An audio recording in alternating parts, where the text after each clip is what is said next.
Welcome to Tate Britain. Well, here we are in the famous Tate Gallery.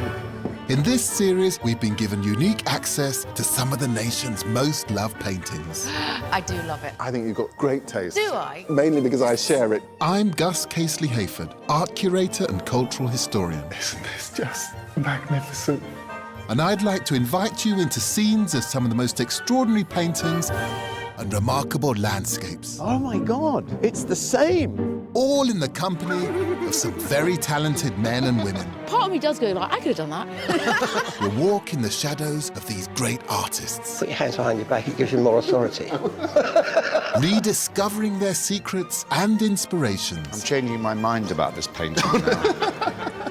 So sit back, enjoy the view, or better still, follow in my footsteps. I've got my walking boots and I'm looking forward to it very much. Hand in hand, like Morecambe and Wise.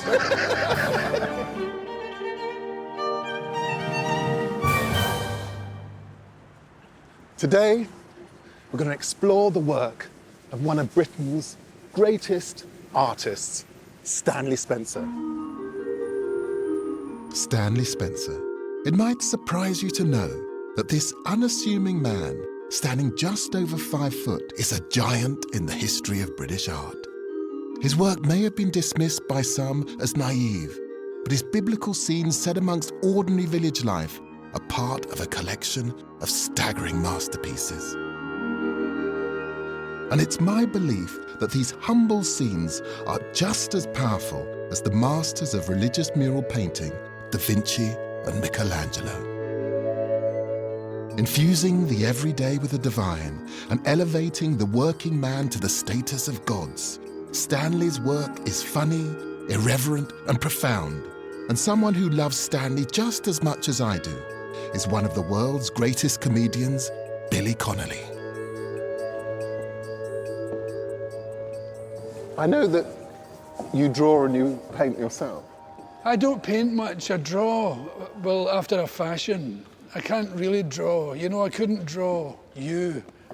I couldn't do a portrait or anything like that, but I have a sort of, I make shapes and I get away with murder because I'm famous. Oh, you don't. I've seen your work. It's fantastic. It's You like fantastic. it? I do. I love doing it, and I love the fact that I do it, because I was told when I was a schoolboy I couldn't, and like so many things. And it's added a great richness to my life.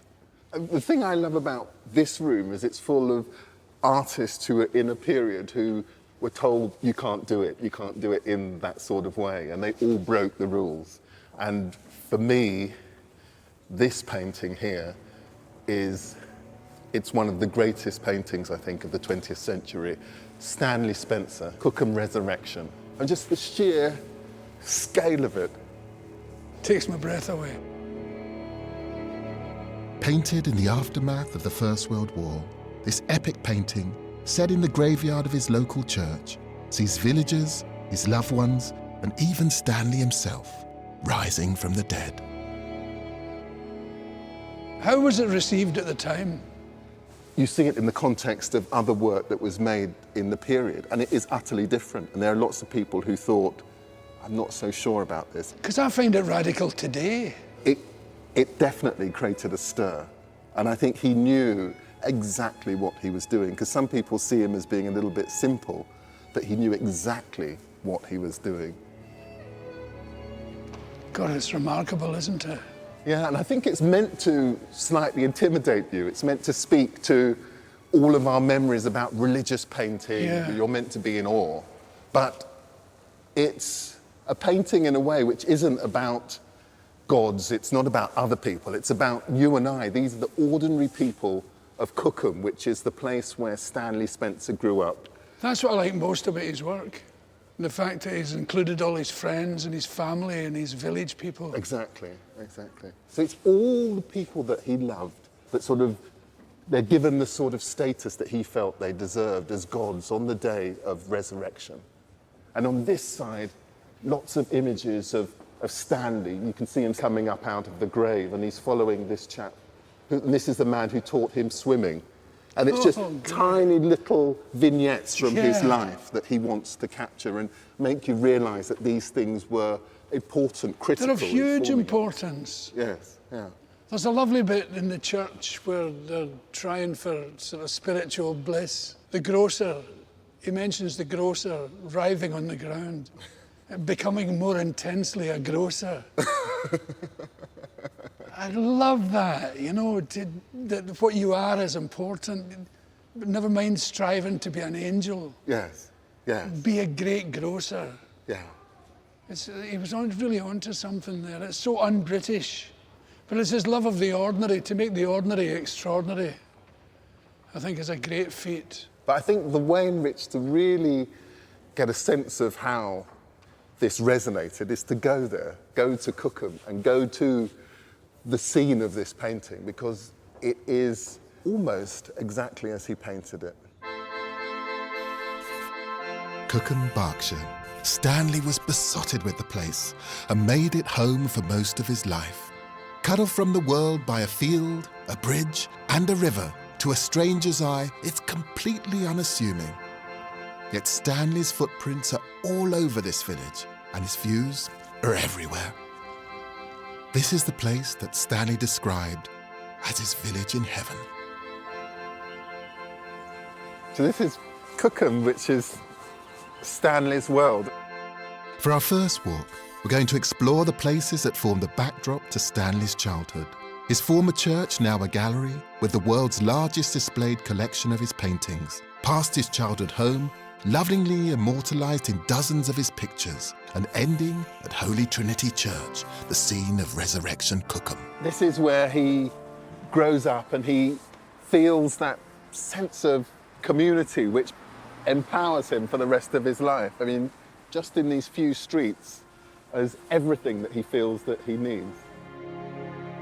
Born in 1891, Stanley was one of 9 children. It was an unusual upbringing. His music teacher father educated the children at home, and a strict diet of Methodist church attendance kept the lively creative family in line. Expectations of the Spencer children were high, but they were infused with love. I love this little gallery. It's actually in the old Methodist church. This was his church, wasn't it? Even as a boy, Stanley showed artistic promise, and here in his gallery on the High Street, you can see glimpses of his early genius. These are some of his early, very early works. That's colossal. Isn't that wonderful? A wee boy. Looks like me as a boy. But he's captured boyhood perfectly, hasn't he? The stance. Yes. But also that sense of the dreamer, which Yes. I think is what Spencer is. And I think that he continues those sorts of themes of imagination in so much of his work that he does in his teens. You know, these of goblins, and it's that sense of alternate worlds, of possibilities. I think they are just him grounding that sense that the world as we see it is just not quite enough for Stanley Spencer. Yeah. I'm glad. Stanley's world was small, but he was a visionary. He saw beyond the humdrum of village life and imagined biblical tales playing out before his very eyes. And the idea of Cookham being like Jerusalem, being the Holy Absolutely. Land. It's breathtaking. And so this was the house that he Is that it? grows up in. That's a beauty. And he depicts it in a number of paintings. This is St. Francis of Assisi, modelled on his father, also wearing this green dressing gown. Yes. Now, I had one of those with that cord, very, very familiar. And it's meant to be the back garden here where they kept all sorts of ducks and hens. You can imagine what it must have been like, a house full of children and life. I mean, what a place to grow up in. And next door, you know, his granny living. At that time, it was covered in ivy, and he paints that as if Christ is on his way to his crucifixion, passing the house, and all the angels hanging out of windows. I just love that, and watching kind of Christ passing down the high street, down Cookham High Street, and setting it here in the house that he loved.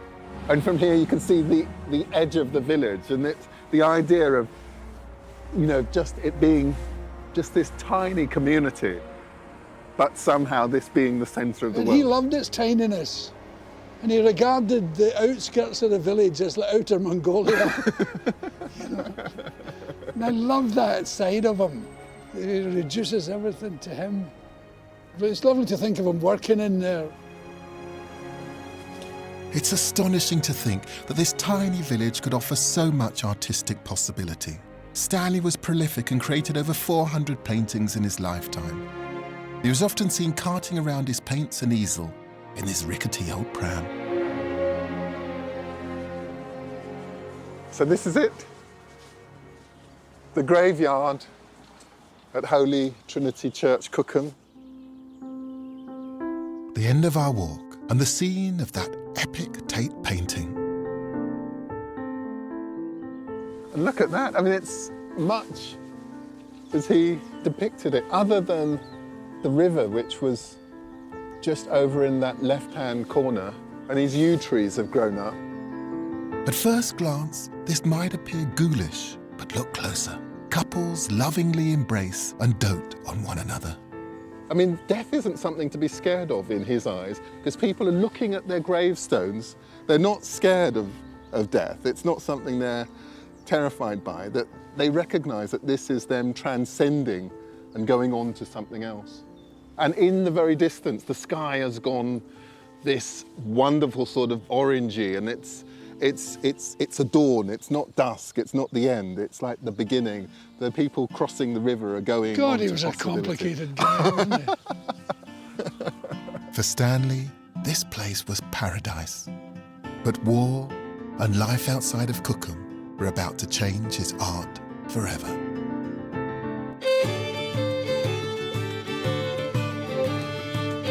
Billy Connolly and I are in Cookham, Berkshire, unravelling the world of Stanley Spencer. And I, a knight of the realm. Age 18, Stanley attends the Slade School of Art in London, and he's part of a lively and bohemian crowd. But Stanley was an outsider. He insisted on getting the 5:08 train from Paddington every evening to be home in time for his tea. And his fellow students teasingly give him the nickname Cookham.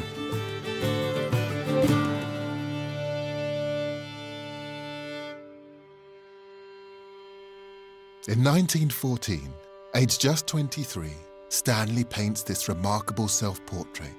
And although he's not to know it, this painting marks the end of his boyhood. Later that year, war breaks out, and soon the innocence of those Cookham years feels like a distant dream. The numbers involved in the First World War are staggering. Over 19 million people died, the majority of those young men just like Stanley. In 1915, Stanley was posted to a military hospital in Bristol, receiving hundreds of casualties from the front line. What he witnessed there was harrowing, but he sketched furiously and reimagined those experiences on his biggest canvas yet. And it's here, tucked away in the village of Berkeley, Hampshire, the Sandham Memorial Chapel. Isn't this just magnificent? Built to honour the forgotten dead of the First World War, Stanley was commissioned to paint this chapel by a local family mourning the loss of their dead brother. And I'm reminded when I look at this, I mean, I came to the history of the First World War like most people, studying A-level, reading Wilfred Owen. I remember that poem, magnificent poem, Dulce et decorum est. It's great and it's good to die for your country. I mean, that idea that young men who could have been at home studying like I was when I read those Wilfred Owen poems, they were in trenches fighting and dying for their country. And whilst that was part of a magnificent narrative, this is the alternate, perhaps the more realistic narrative of ordinary people sacrificing their lives, their sanity, for the good of others. And I say others particularly because this isn't about country. There are no Union Jacks here. What he's not interested in is the army as this huge machine. He's interested in the everyday activities of being a soldier. Those are the things that he wants us to remember. The preparation of kit bags, the doing of laundry, ablutions, the washing and the preparation of their bodies. Simple, everyday things. He dignifies that labour, makes it seem momentous. This was about a kind of nobility that could be found in the ordinary. That, if anything, is Stanley Spencer.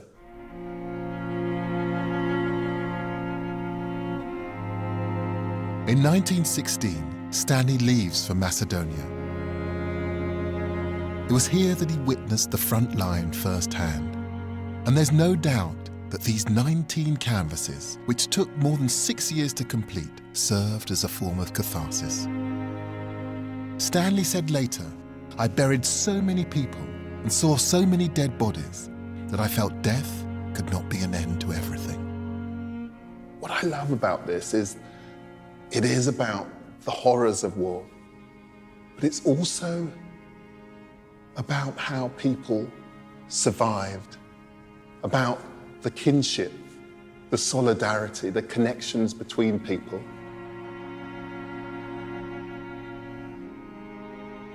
And in this space, in this chapel, it's that sense of how people held on to their humanity.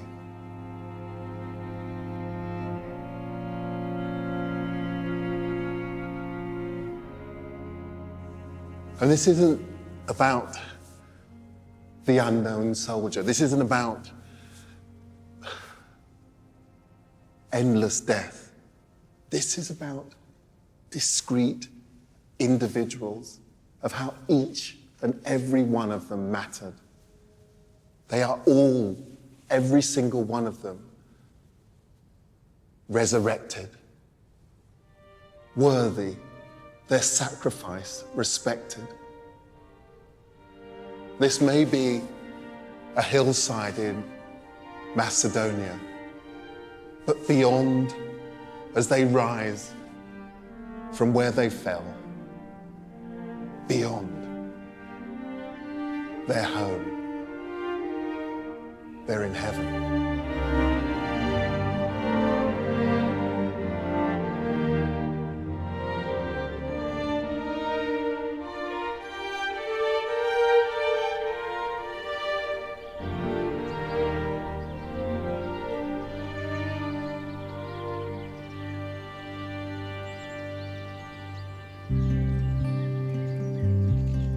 And for our next walk, we're following in Stanley's footsteps after his return from war. From the train station where he arrived after a 3-year absence, over Cookham Moor, full of the happy echoes of his childhood, ending at the War Memorial where so many of his friends are now forever etched in stone. Stanley Spencer, he encounters all of that appalling stuff in the Mediterranean in the First World War. And he comes home at the end of the war thinking, I've made it through. And he actually, this is the view that he encounters as he walks into Cookham. And he captures it in this gorgeous painting. Oh. Well, that's exactly right, isn't it? Isn't it right? And you can imagine, if you held that in your mind in the First World War, you're encountering appalling things, If you wanted... This is in the distance. Yeah, if you wanted an anchor, something to make sense of what all that horror was, Oh, that's brilliant. it's going to be that, isn't it? Oh, that's definitely the one. Cookham. And I think what he wanted to return to was a sense of normality, this place that never, ever changed. Yeah, and it's the ordinariness that he loved. Yeah, And he called it unhappeningness, yeah. which is lovely, isn't it? Stanley had missed Cookham desperately. In particular, he said, the sound of bread being cut for tea and the clock ticking on the mantelpiece. So you can imagine him walking down here from the station, thinking, this is Cookham, this place that never changes, that I've always been safe in. And what Stanley doesn't realise is, unbeknownst to him, that his brother has actually been killed, one of the last casualties of the war. So he feels he's coming home to this family that is utterly unchanged. And of course, they're all utterly devastated. He's now memorialised in the centre of Cookham. Oh, there it is. Sidney was just 29 when he was killed. The brothers had explored every nook and cranny of Cookham as children, and Stanley felt his loss everywhere. Is that military cross? Yes. He was a hero as well. And he didn't find that out until he came back. Until he came back. I think he's affected by the war in such a profound way, but that loss and the idea of the possibility of resurrection is something that he revisits in his work again and again and again. He cannot get over the idea that he will never be with his brother again, or that he's lost these relationships. So much of his work is about family and about the continuance of relationships beyond death. Yeah. The First World War was to cast a shadow over art like no other before or after. An entire generation faced horrors that they were simply not cut out to deal with. Poets like Owen and Sassoon, artists like Nevison and Sargent were left with no choice but to pour what remained of themselves into their work, to make sense of it. But most famously Elgar,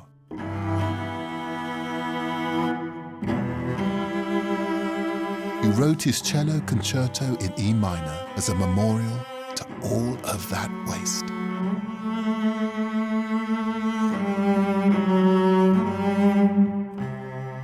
But whilst many of these artists recounted the great trauma and horror, Stanley's work was the complete antidote to that. In the quiet simplicity of these scenes, he did something utterly revolutionary. He found hope in a sea of despair.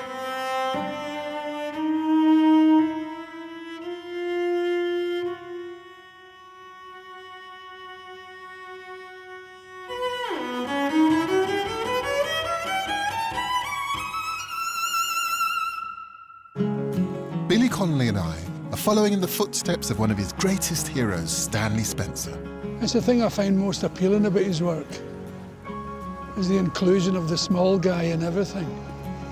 A genius maybe, but not without his flaws. And that was especially true when it came to his romantic life.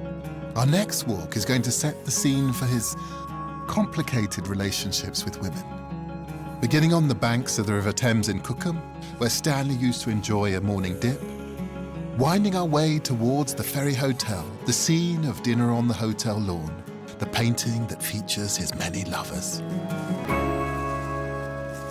For many of his contemporaries, their time at the Slade was an opportunity for sexual experimentation, and many of them got involved in quite complex relationships, but not Stanley.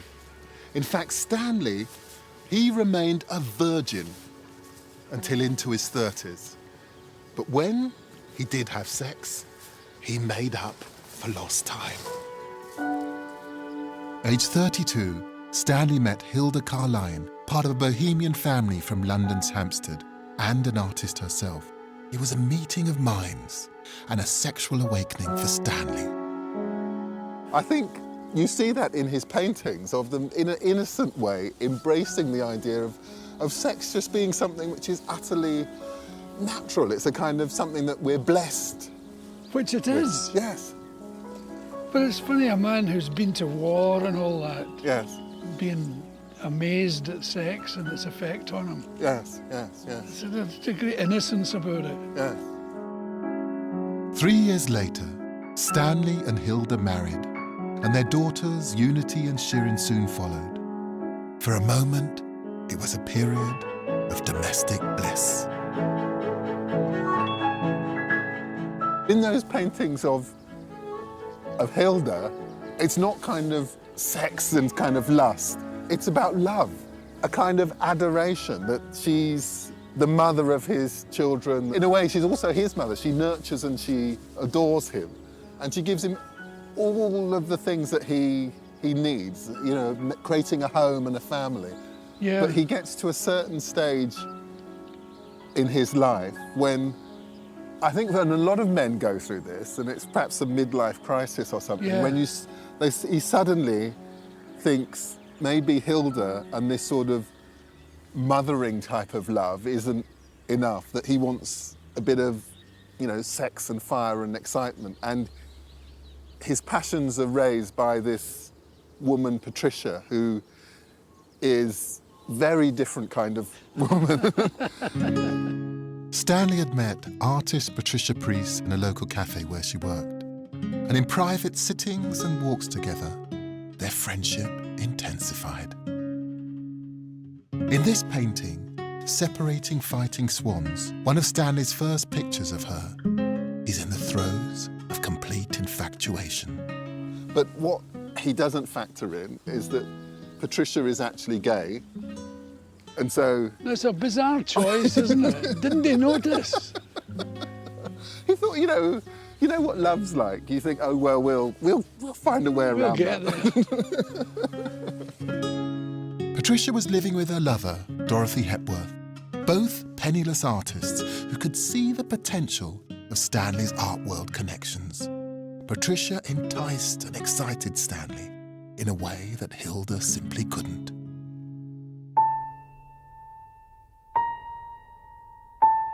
His work transformed, becoming more intense and explicit. He described his process of painting her in extreme detail as being like an ant crawling over her body.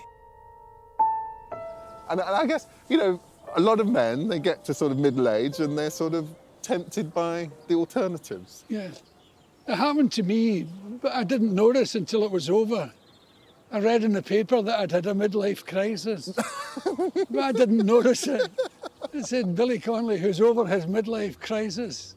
I didn't even notice it. And what were they pointing out? What were the manifestations of this crisis? I had been divorced from my first wife Yes. and moved in with a second wife and got a sports car. Did you?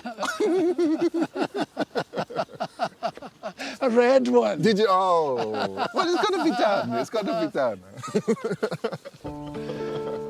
Stanley's insistence that Patricia should move into the marital home was the last straw for Hilda. Devastated, she agreed to a divorce, and just 4 days later, Stanley married Patricia with her lover Dorothy bearing witness. And there's a fantastic picture of, there are 4 of them in the... I've seen it. Yes.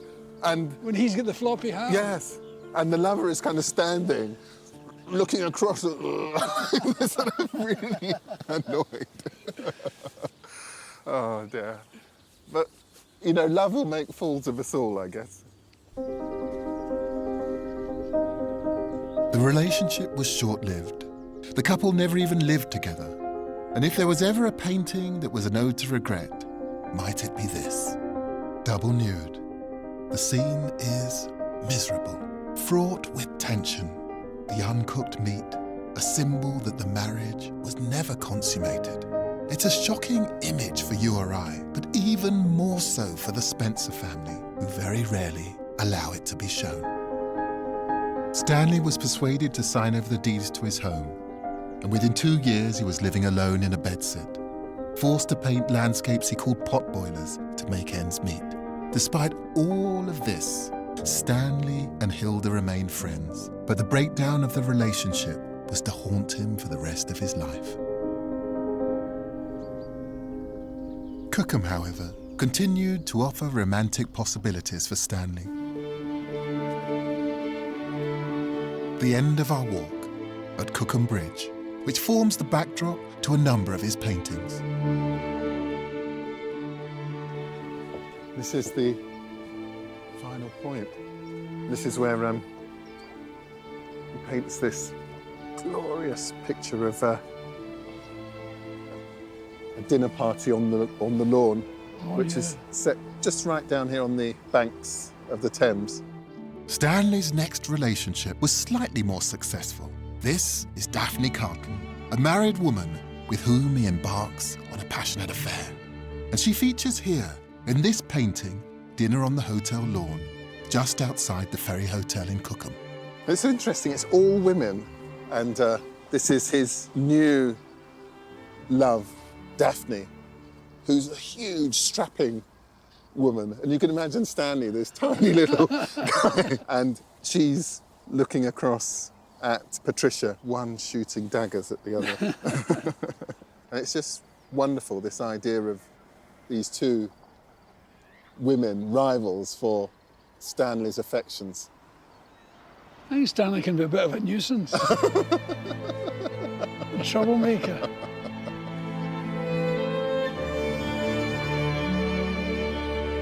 But relief from his emotional woes was to come from the most unlikely of places.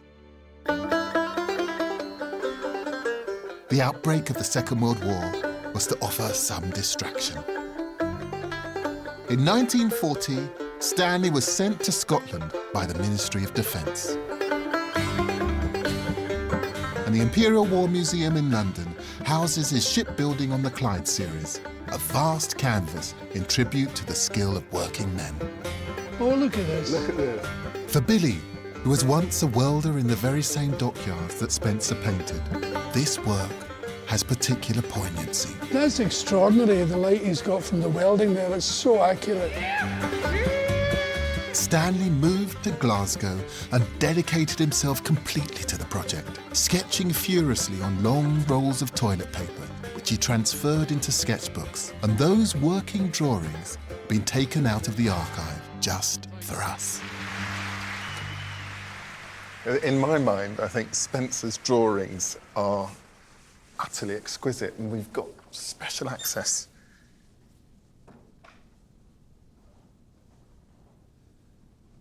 And look at this. These are studies for shipbuilding on the Clyde. Look, see this? This is a riveter's fire. That's where they cook the rivets until they're red hot. But with barely any protection, you know, just wearing... Absolutely. It was noisy and rough and great. We were so profane. It was like being in jail, you know, when the gate closes and you're all together. It becomes so profane and dirty. And believe it or not, the erection squad, we were called. We put the superstructure on the ship. And that was a genuine name, the erection squad. I was very proud to be a member. And the thing I love about this is that Spencer capturing these people, actually being there, you know, and capturing them with such respect and accuracy. Well, that's the thing, is humanity screams out in his work. And that's perfect. Those men sitting in a circle having their tea. He's got it bang on. And I love the way he hasn't made them into supermen. These are just guys doing their work for wages to go home and provide food for their families. And was it a place where sort of generations could mix and you could... Absolutely. I was a tea boy for, you know, on the side. It was 5 shillings each for a week. And they'd make tea for the men, which it allowed me to sit and talk to the men. And there was a guy called Will the Gull. And I said, why they call him Will the Gull? They said, If you want to see why, throw the crust of your sandwich away in front of him. You'll see him dive.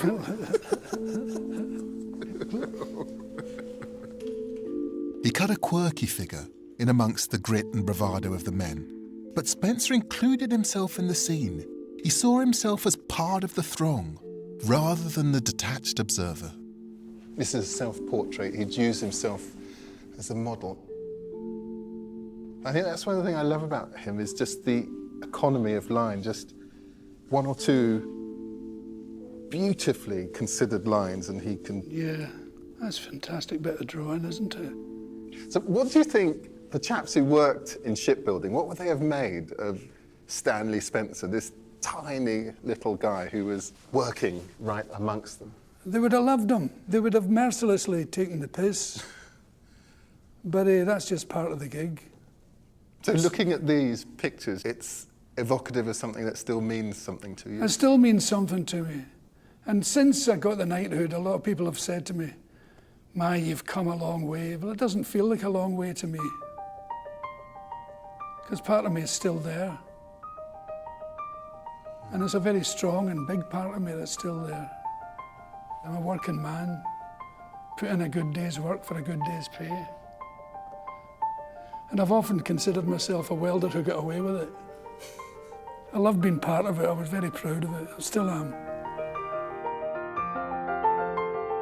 War, love, spirituality, these were the things that shaped Stanley's art. But his most profound, life-changing event was yet to come. Stanley Spencer, an artist who challenged the art world with his religious paintings and intimate depictions of love. To think he's been reduced by some to a caricature, a naive visionary, to me is unthinkable. So to truly understand the man, I've come to meet his grandson, John Spencer. Stanley's pictures will always challenge the viewer. I love the fact that he's got Christ carrying the cross into the house I grew up in Cookham, and the builders are coming behind with ladders. It's great because it's ordinary, it's, you know, he was just inspired, and it was pure, driven instinct and genius, and that was his genius. It was also in many ways his punishment, because where's the room for normal life? John's mother Unity, pictured here with her dolls, was one of Stanley's two daughters. Painted 3 months after Stanley and Hilda's divorce, the devastation is palpable. Although Stanley's relationship with Hilda continued, he became increasingly estranged from his children. And what's your mother? Did she forgive him for what he put the family through? I think with Mum, she understood or accepted Stanley had to paint. She loved him and he was a genius. And she admired him. And I think, very simply, she was sad at not having enough time with him. But I don't think she blamed him. I do know in my case, I was really angry. How he, as somebody who, he grew up with 9 brothers, and when he was in the First World War, he's always checking and finding out how and where they are, and caring for other people. And then even right through his life in his writings, he's caring about and thinking about other people. And the irony and the weird bit, how the bloody hell did he allow his family to just fall apart and be completely dysfunctional and separated? But the thing is, John, what I would argue is that if anyone has actually seemed to demonstrate through their work a sense of the worth and of the people that he loved, it is Stanley Spencer. And in a way, perhaps his greatest legacy is that.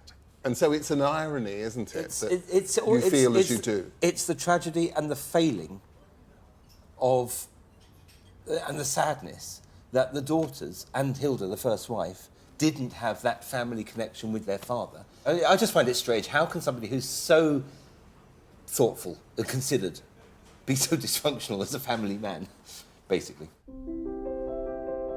In 1950, after suffering from breast cancer, Hilda died. Stanley was at her bedside.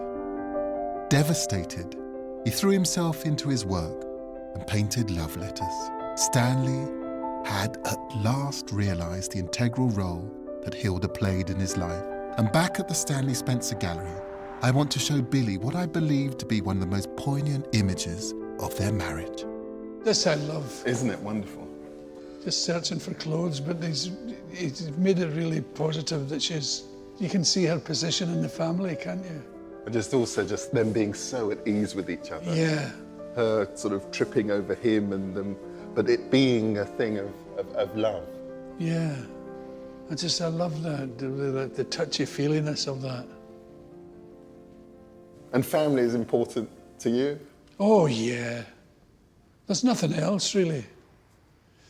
At the end of it all, especially when you have a life like mine, where you're lauded, you're appearing in front of thousands and thousands of people, and spotlights and applause and standing ovations, and carried off in great glory, and medals and swords and all that.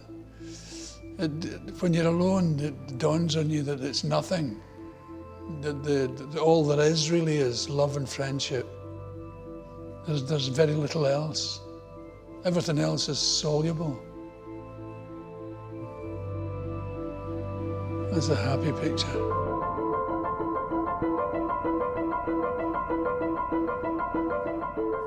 And there's a joy that can come from sitting in a room, just with your wife reading over there and you over here doing whatever it is, whether you're playing your banjo or you just check each other out now and again.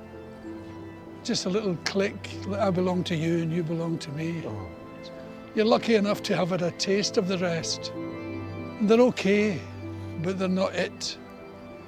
It is just a glance from someone else that assures you that you're okay, you're safe and you're home. And it's just hard to describe, but it's quite profound.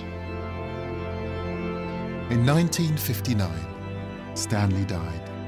He'd completed this startling self-portrait just 5 months earlier, knowing that he was terminally ill. For a man so consumed with the idea that Cookham was a kind of heaven on earth, it seems only fitting that Billy and I conclude our walk into the world of Stanley Spencer at the scene of his resurrection painting, where his gravestone now stands. And the nice thing about the gravestone is, and his wife Hilda, that even though they never got back together, in death they were reunited. But you don't believe in the afterlife, I don't. So when it's over, it's over. It's over. But the great thing is, I guess, is that Stanley Spencer, that he leaves behind this huge body of work, you know, amazing paintings. That's eternal life. I've always thought that eternal life was being well thought of when you're gone. And that means quite a lot to me.